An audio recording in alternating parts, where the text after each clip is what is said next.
Primeiro livro de Samuel, no capítulo 6, versículo 20.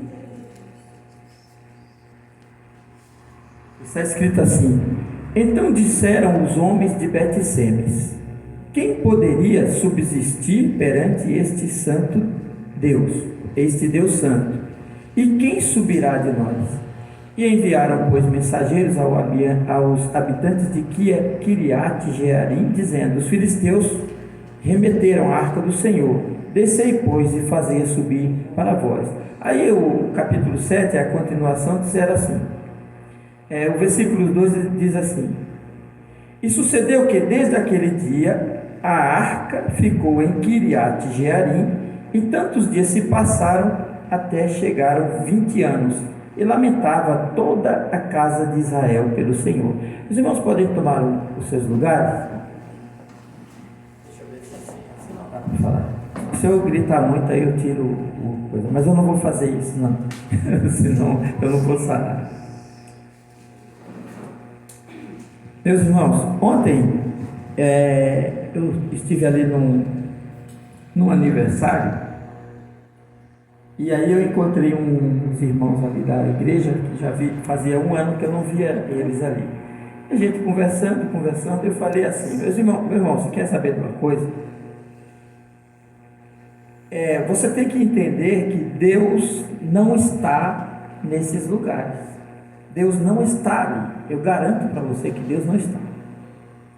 Aonde você for, se você for num lugar e aquele lugar que dizem que estão adorando a Deus, que estão servindo a Deus, se ele não tiver de acordo com a Bíblia, com o que a Bíblia ensina, Deus não está ali. Eu digo isso com absoluta certeza. Por que eu falei? Porque se Deus tivesse, eles morreriam. Porque é a mesma coisa de você dizer assim: deixa eu te explicar uma coisa. O que acontece? Quando Deus mandou fechar o templo, ele diz assim: eu vou sair da... Deus várias vezes se retirou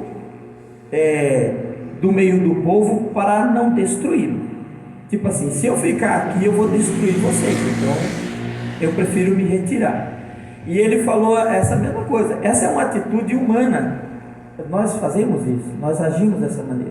Assim, se eu ficar ali eu não quero nem ver aquilo dali, então eu saio já para não ver. Então com Deus é assim. Você tem que compreender que nós não estamos inventando um Deus. Esse Deus existe e ele é verdadeiro.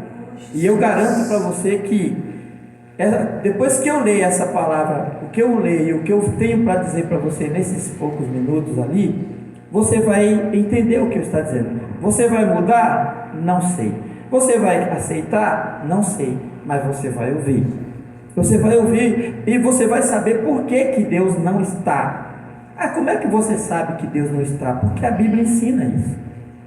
Os irmãos sabem que a primeira vez que Deus se apresentou para Moisés, veja só, a primeira vez que Deus se apresentou para Moisés, ele disse assim: Moisés, tira o sapato dos teus pés, não vem mais para cá.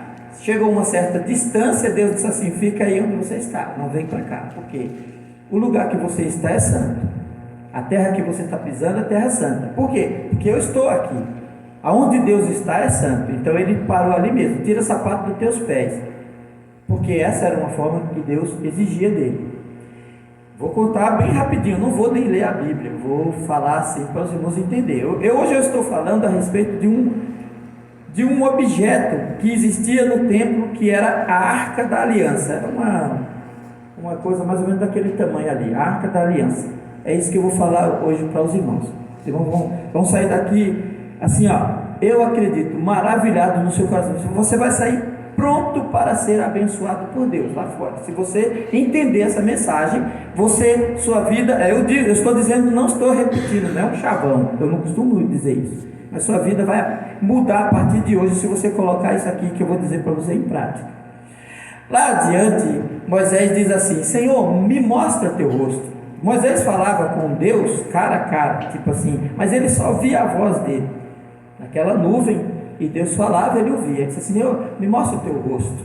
Ele fala assim: Moisés, você não pode ver o meu rosto, porque homem nenhum verá a minha face e viverá, né? Quer dizer, se você olhar para mim, não vai viver, você vai morrer, porque homem nenhum pode olhar para Deus. Por quê?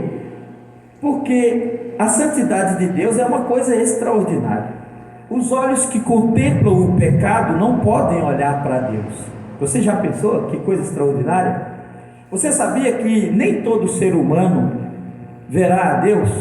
A Bíblia diz assim: bem-aventurados os limpos de coração, porque eles verão a Deus. Os que tiverem limpo de coração, um dia vão contemplar a glória de Deus, lá no trono, ele vai, né? Mas a Bíblia diz assim ainda, isso é o ensino das Escrituras, né? Isso não é invenção, não. Segui a santificação, segui a paz com todo, e a santificação sem a qual ninguém verá o Senhor. Então, nós já aprendemos disso, que os ímpios que hoje não acreditam em Deus, vão ver o mundo acabar, vão acreditar que Deus existe, mas não vão poder ver Ele. Eles vão sair da terra e vão direto para a punição eterna, sem nunca poder contemplar a glória de Deus. Ele vai saber que Deus existe, mas ele nunca vai poder olhar para Deus, porque ninguém pode olhar para Deus, não, porque não pode olhar, por causa da santidade de Deus. Muito bem. Aquela arca, a arca da aliança, essa arca da qual nós estamos falando agora, ela representava no meio do povo de Israel a presença de Deus. Então, aonde estava aquela arca, ali estava a presença de Deus. Era assim, a arca era isso. A arca queria dizer assim, Deus estava naquele lugar. Então, quando eles iam para a guerra, eles não tinham aquele sentimento que a gente tem, de que Deus está aqui, Deus estará conosco. Não, se Deus vai conosco, tinha que a arca estar junto, porque se a arca tivesse, Deus estava. Se a arca não tivesse, Deus não estava. E aí, claro, Israel entrou naquela vida que os irmãos entendem, aquela rebeldia, e aí eles estavam numa guerra e mandaram buscar a arca, porque os filisteus estavam vencendo eles, e eles disseram: não, traz a arca do Senhor para cá, nós vamos vencer nossos inimigos. Os irmãos entendam que quando eles trouxeram, o sacerdote Eli não gostou da ideia, disse assim: olha, esse é um objeto muito precioso, vocês cuidam dele, mas tudo bem, leva lá. Chegou lá, até os filisteus tremeram, e houve um grande alvoroço no arraial dos homens de Deus, do povo de Deus, porque a arca estava ali. Aquela arca era a presença de Deus. Olha o que é a presença de Deus, você vai entender o que é a presença de Deus. Estude sobre a arca da aliança, você vai, em todas as traduções, em todos os termos que é usado no hebraico, fala que ali era a presença de Deus, significava, essa arca é a minha presença. Deus estava naquela arca. E aí os filisteus disseram assim: não, sejam homens filisteus, vamos lá lutar contra ele. Aí o que aconteceu? Os filisteus venceram a guerra, porque afinal de contas o objeto não era mágico, porque Deus estava ali, mas o povo, como estava em rebeldia, foi derrotado, mesmo tendo a presença de Deus. Aí os filisteus levaram a arca para a terra deles. Olha o que acontece, onde está a presença de Deus. E aí eles disseram assim: vamos levar essa arca para o templo de Dagon. Chegaram lá, botaram ela na arca. Quando chegou de manhã, a estátua de Dagon tinha caído diante da arca e estava só o tronco, quebrou o pescoço, nenhuma estátua ficava parada ali. O que nós fazemos para a arca? Vamos andar por aí. E Deus atacou todo mundo de hemorroidas, você sabe disso. Eles foram torturados, atormentados com hemorroidas. Os homens daquela cidade, por onde a arca passava, era uma desgraça, né? É assim, a presença de Deus é assim, aonde ele passava, vocês não são dignos, era uma desgraça assim, era morte. E eles disseram assim: nós não podemos ficar com essa arca aqui, porque isso é uma coisa sagrada.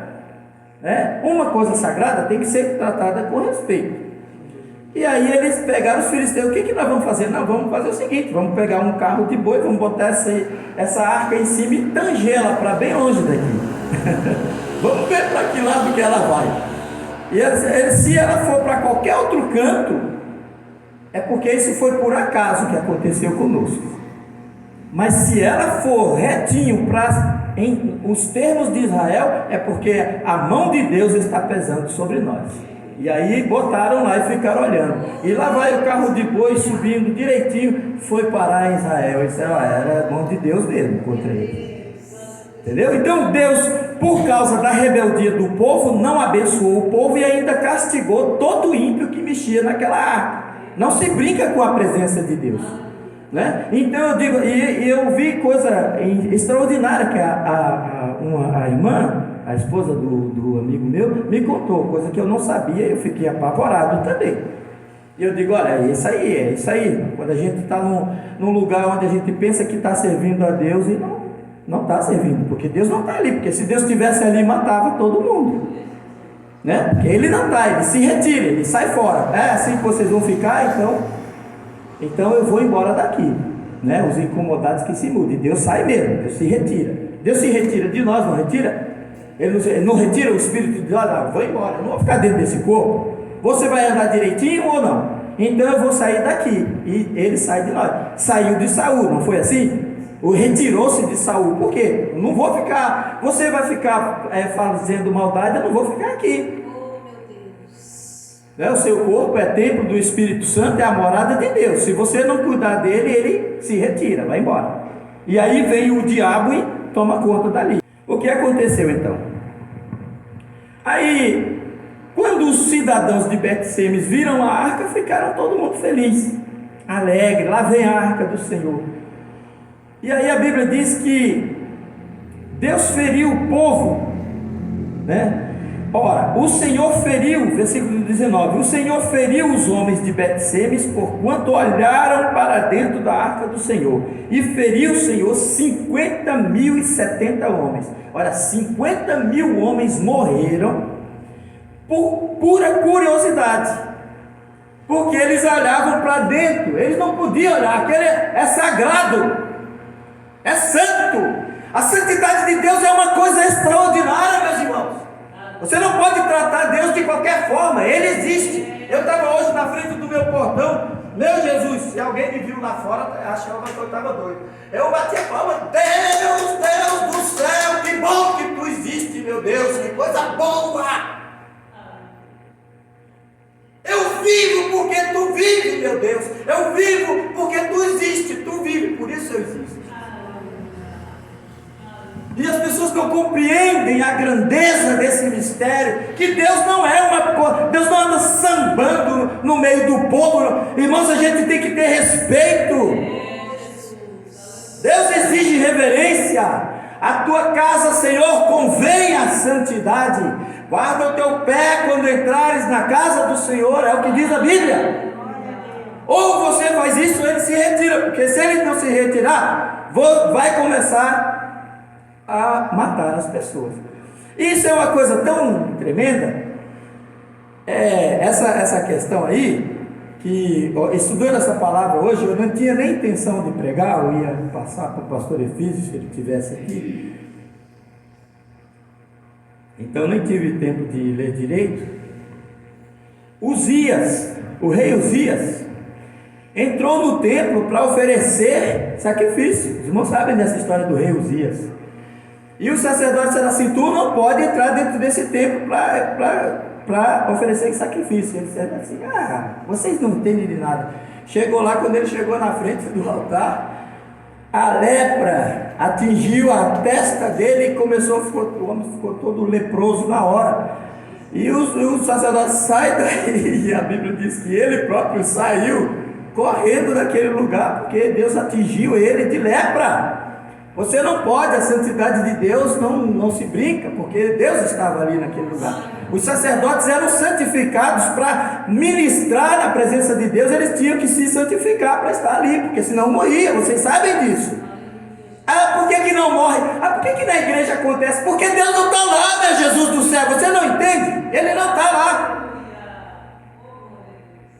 que hoje a gente faz de tudo e não acontece nada? Porque ele não está lá, porque se ele tivesse, ele ia matar também. Aí olha só, aí eles disseram assim, olha só o mistério está aqui. Aí eles disseram assim, quem poderá ficar, quem poderia subsistir perante esse Deus Santo? Aí eles pegaram a arca, disseram assim, não, ninguém toca nessa arca. Bom, vocês sabem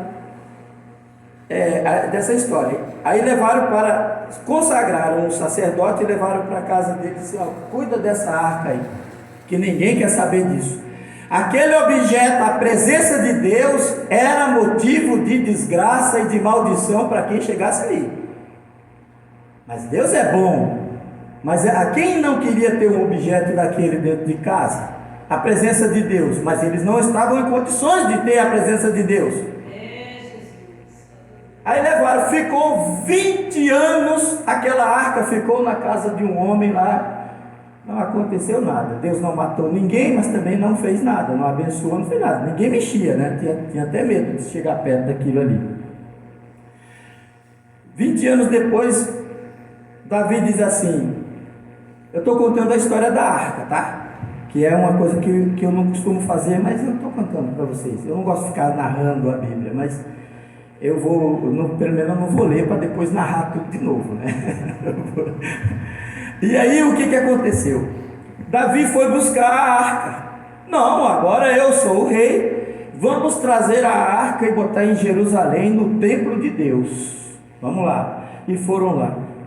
Lá vem Davi na maior alegria, chega num canto, um carro de boi lá, meio que balançou, um homem meteu a mão lá, Deus matou ele.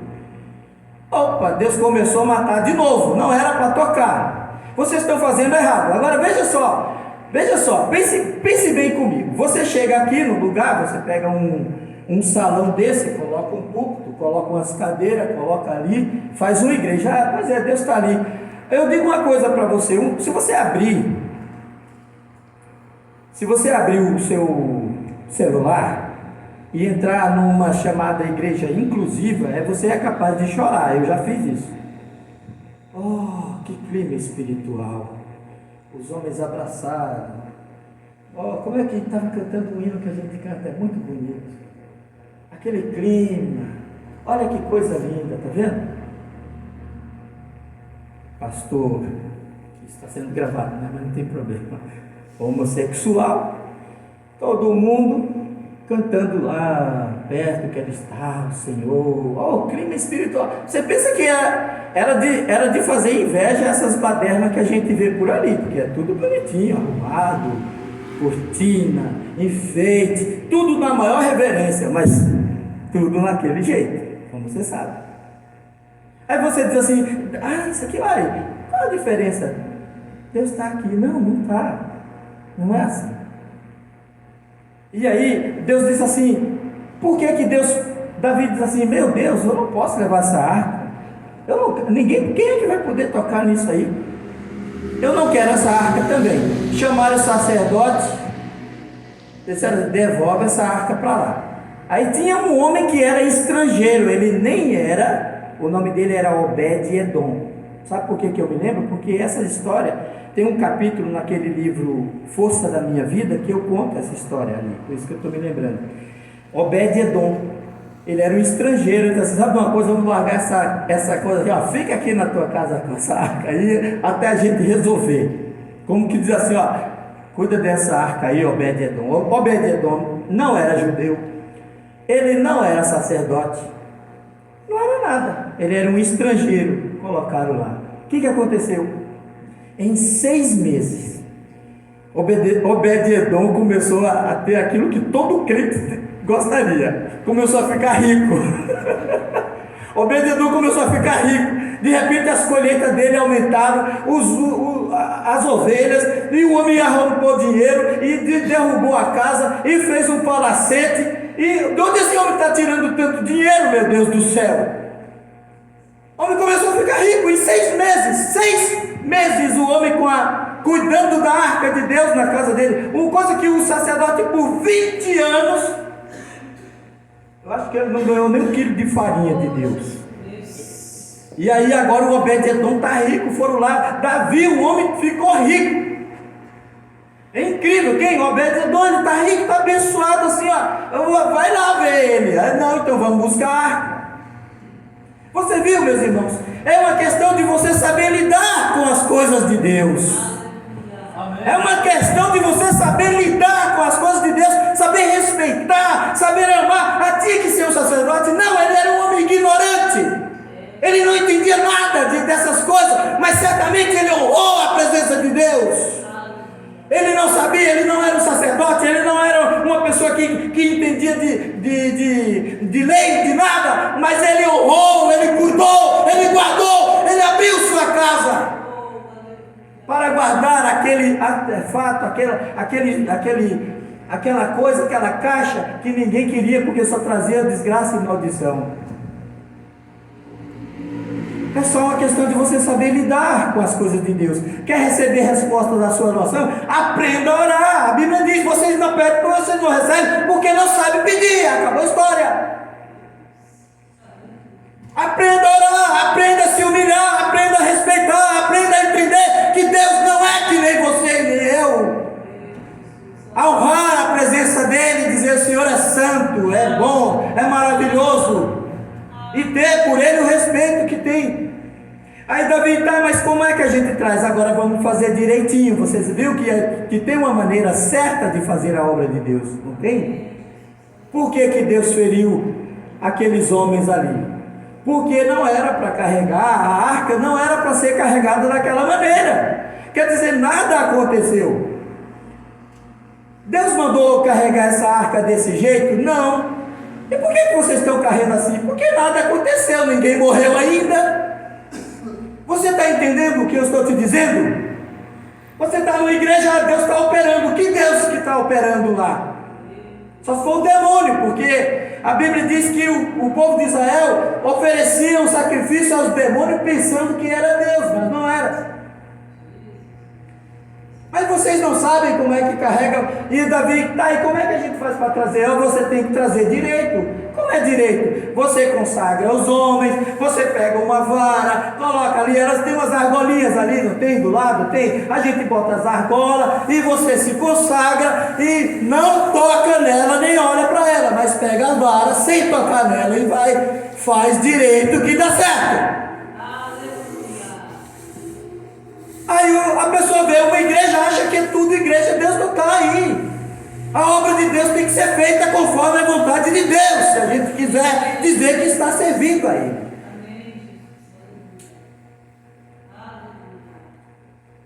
Aí foram lá buscar na Bíblia, é assim, ó, Moisés disse, ó, não é para tocar, não é para olhar, não é para fazer, não é. Quando vocês fizerem, tem uma argola, vocês botam um pau de um lado, o outro do outro, coloca no ombro direitinho e sai direitinho, com muito respeito.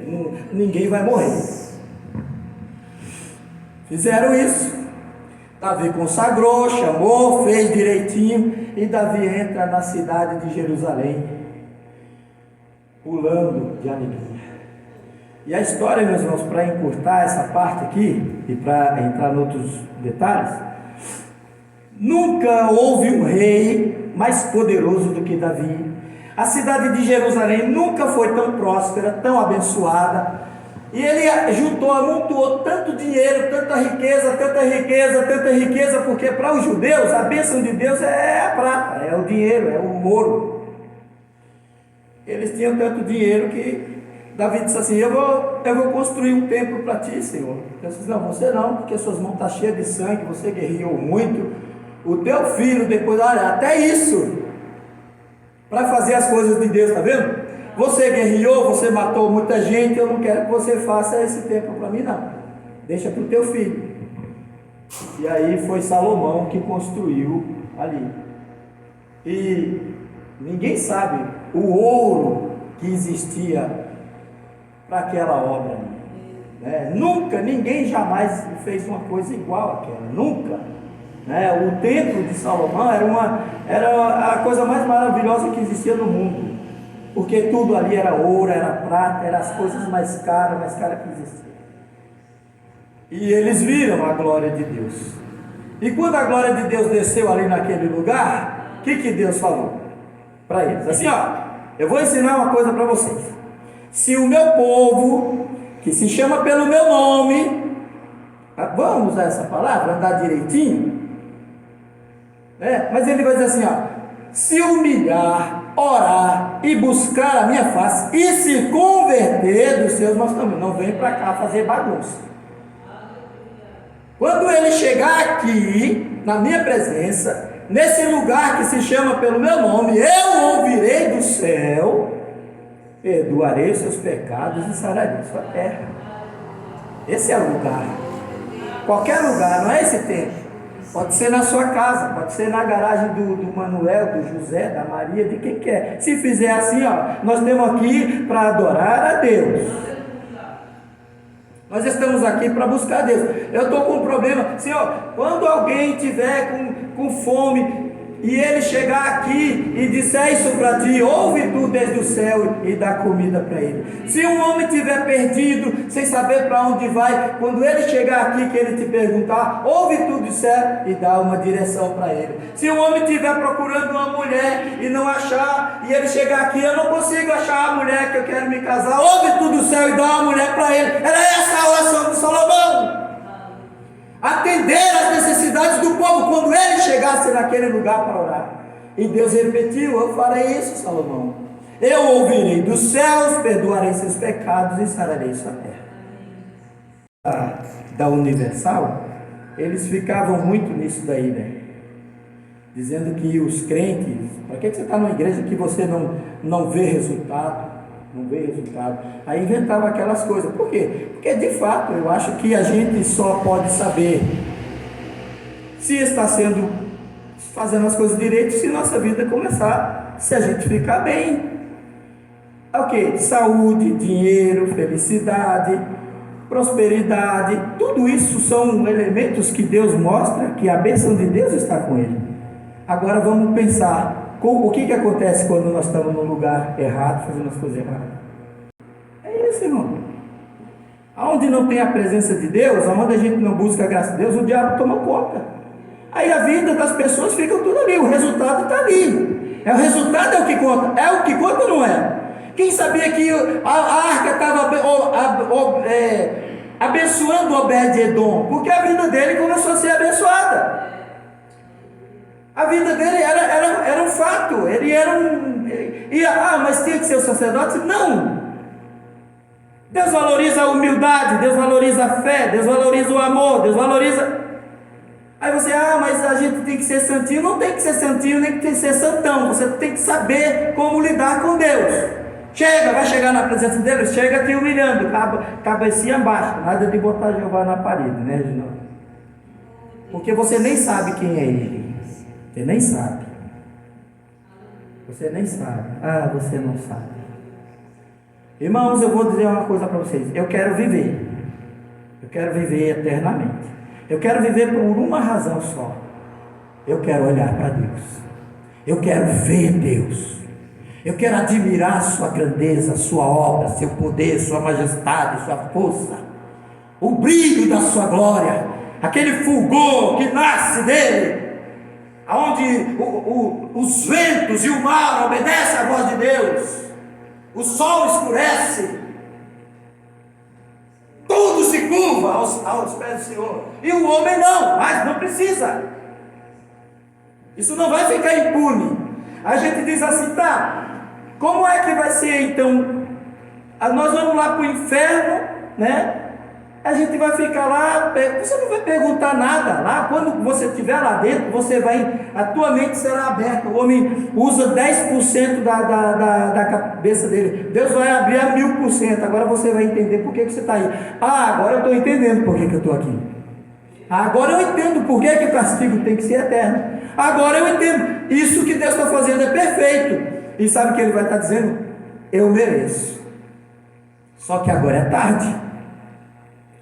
E sabe por que eu estou dizendo isso? Porque tinha uma senhora lá, um caso que eu conheço também, e ela, nas palavras da irmã dela, ela estava vivendo um inferno.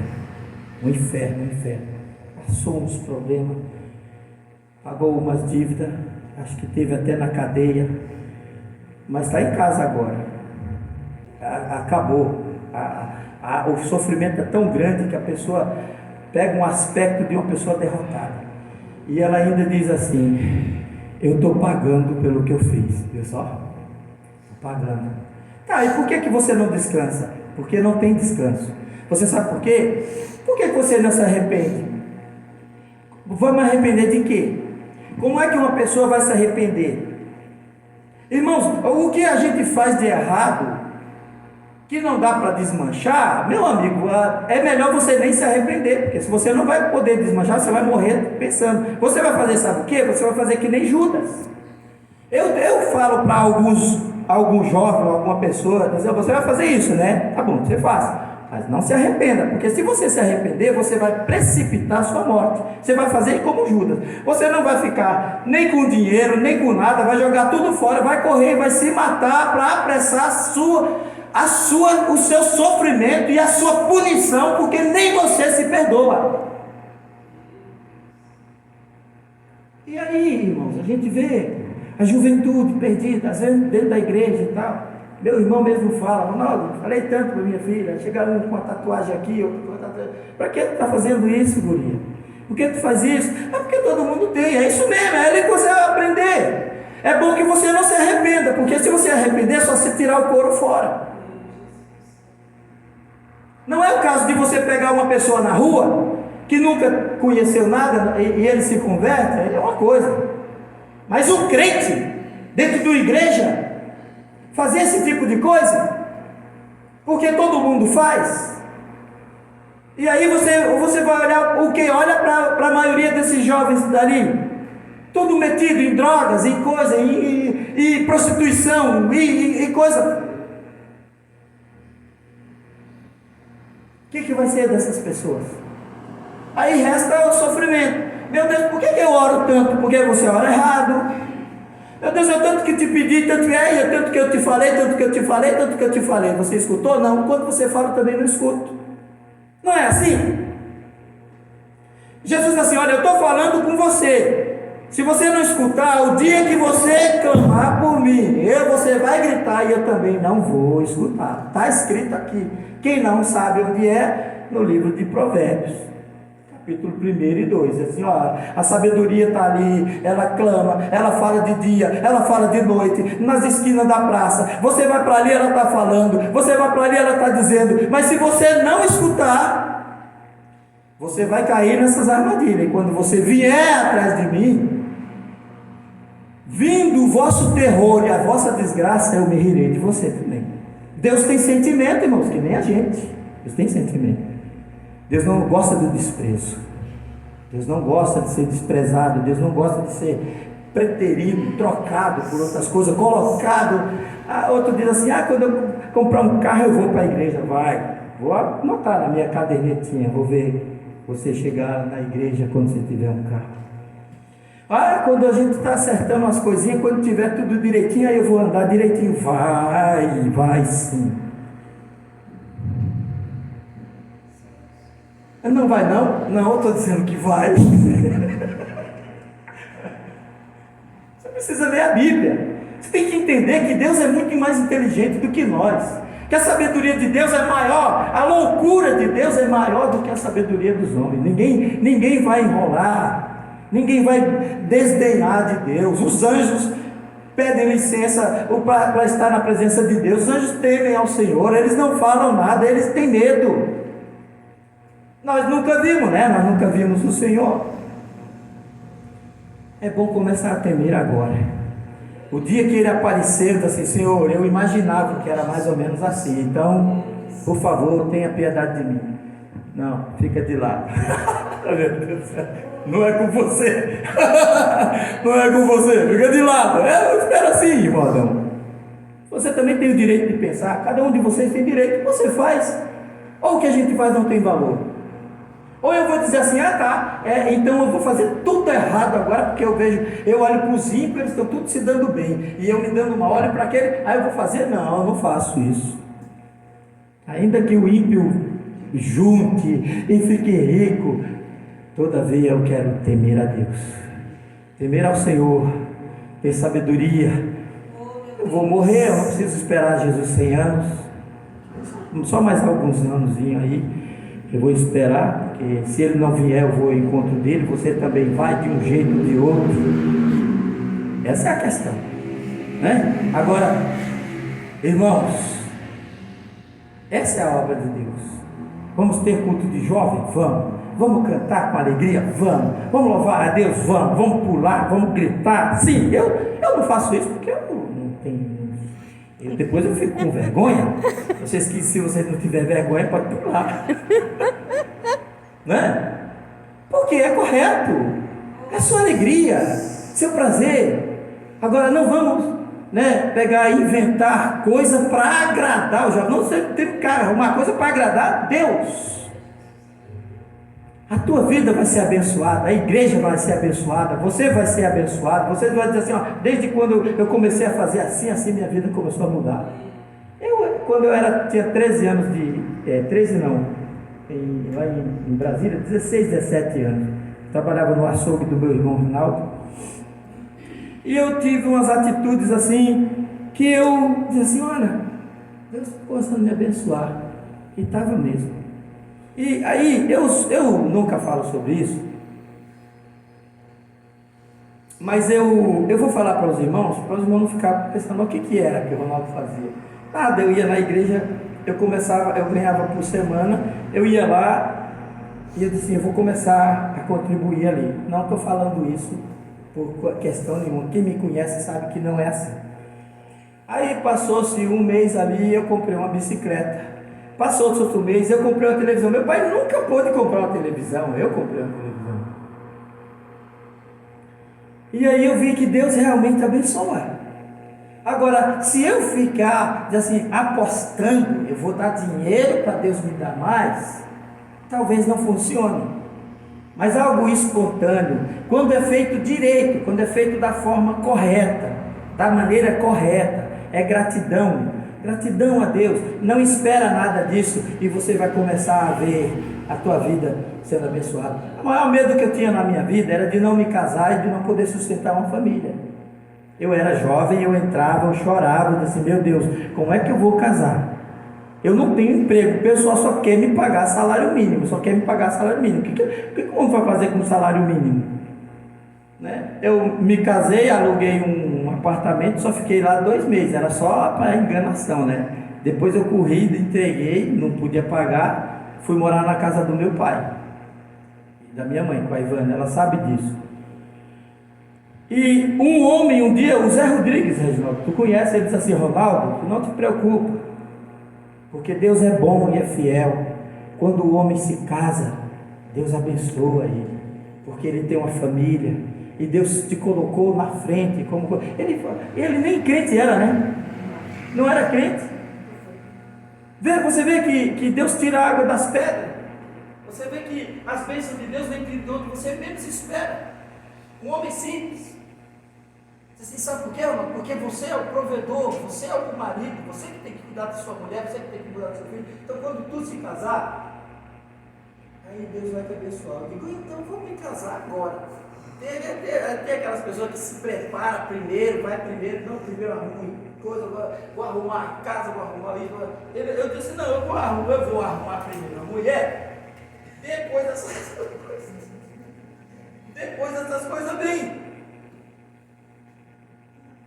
Não aconselho você a falar isso, mas eu fiz isso e deu certo, porque acreditei na palavra de Deus. Quando Deus me vê casado, Ele vai cuidar de mim, cuidou de mim. Um ano depois, né, Ivan? Eu coloquei a primeira loja lá em Santa Maria, né? Um ano depois. Coloquei meu primeiro comércio. De lá para cá eu sou comerciante. Deus cuidou de mim, eu não cuidei. E cuida até agora. Quer dizer, eu não falaria isso há 10 anos, há 15 anos para trás, eu não falaria. Hoje eu falo, porque minhas filhas estão casadas, eu já tenho neto, elas não dependem de mim. Posso morrer em paz. Para mim, eu estou realizado como homem, como ser humano, como pai de família, eu me sinto realizado. Cumpri meu dever. Me casei, tive filhos, criei. Então, ali agora, cada um encaminhado na sua vida. Isso daqui é uma coisa pequena. Isso não é nada. Isso diz respeito à minha vida. Mas eu quero que chegue Eu quero que chegue o último dia, como Paulo, diz assim: não, eu combati o bom combate, eu ganhei, eu lutei, eu venci, e agora o meu galardão está lá, eu estou indo buscar ele. É isso que eu quero. Assim como eu conto essas coisas para vocês, eu quero chegar assim. Agora, Senhor, eu vou buscar meu galardão. Meu galardão. Tá? O que vocês vão fazer da vida de vocês? Eu fiz. Não é assim que Paulo falou? Combati o bom combate, acabei a carreira, guardei a fé. Paulo e eu. Vá você também.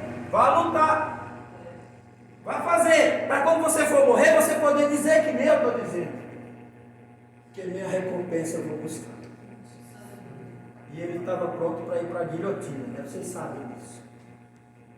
Então, essa é a lógica da coisa. Quer dizer, não é, eu ganhei, queria meu carro, comprei. Sim, a gente compra o carro, vende, pega de novo, vende. Não.